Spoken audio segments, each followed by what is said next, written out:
Hello and welcome to Marxism Abridged, where we try to make Orthodox Marxism easier to understand. When we discuss politics, the phrase liberal democracy is sometimes used. It describes the current system of governments that most of the world functions under today. Liberal democracy, simply put, is a system where the representatives of the populace are elected every so often to enact policy decisions.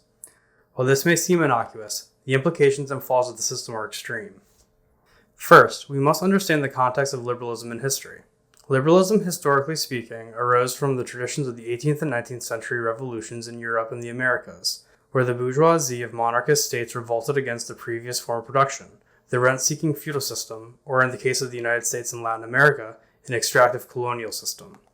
These revolutions and subsequent shift into the capitalist mode of production was a good thing, and even Marx attests to this in the Communist Manifesto, stating that capitalism had rescued a considerable part of the population from the idiocy of rural life.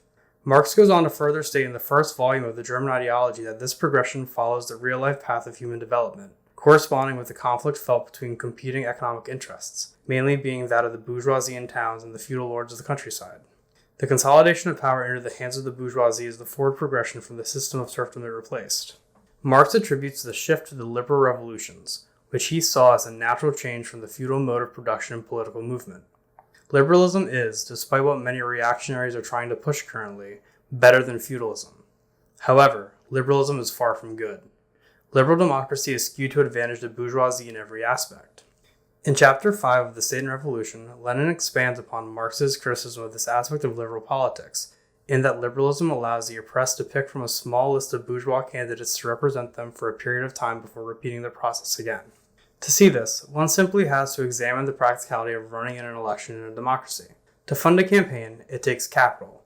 Not just capital to pay any filing fees to actually run, but also to pay staffers, canvassers, and advisors as well. Not to mention the sheer cost of ad space.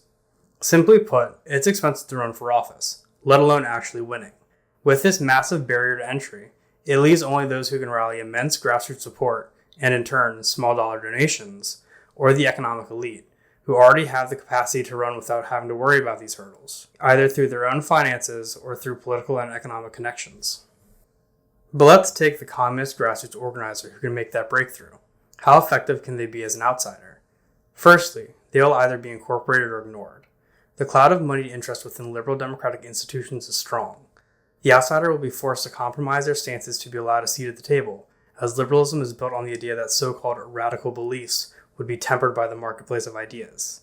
This compromise leads to the communist's very nature being subverted. The issue of subversion is only an issue for the communist, however. The fascist actor, who's willing to lie to the greater public to obtain power, is often brought into power with open arms. While there might seem to be a level of distaste for the fascist, they will ultimately be allowed to work within the liberal framework solely to dismantle it. Liberals, when faced with these lies, are poised to believe them on the grassroots level and will work with the liar to retain some semblance of power on the elite level. It's by no mistake that the only communist party that was allowed to enter the political fray peacefully was the San Marinese Communist Party. It's also no mistake that the San Marinese Communist Party was cooed by the capitalist world, who supported the rebel faction during the Roveretta affair. Liberalism is meant to perpetuate itself in capitalism in general. The very idea of the marketplace of ideas is ironic. It acts as a true market, where the commanders of capital can force any idea, positive or negative, to the ground with the sheer weight of their cash. This creates the appearance of centrist policies beating out more extreme ones due to public support, but in actuality, the support isn't necessary at all. Take the current situation in the United States surrounding abortion, for example. Most Americans are against a ban on the medical practice, but we still see the majority party in power pushing to outlaw it. The disconnect is because liberalism thrives off of the exploitation of the working class. By pulling the wool over the eyes of the proletariat, the bourgeoisie is able to lead them blindly to their own enslavement. The liberal status quo sees exploitation as normal and good. Minimum wages, for example, are wage floors made to keep workers from dying from poverty. But this was done only after it is deemed more profitable to keep the proletariat alive and healthy. Liberal progress is always done at the benefit of the bourgeoisie. A healthier worker can always work harder during the day. It might be a material change that could be seen as progress, but in actuality, these steps are meant to prolong the inevitable revolutionary process. This has been Marxism Abridged. Thank you for listening.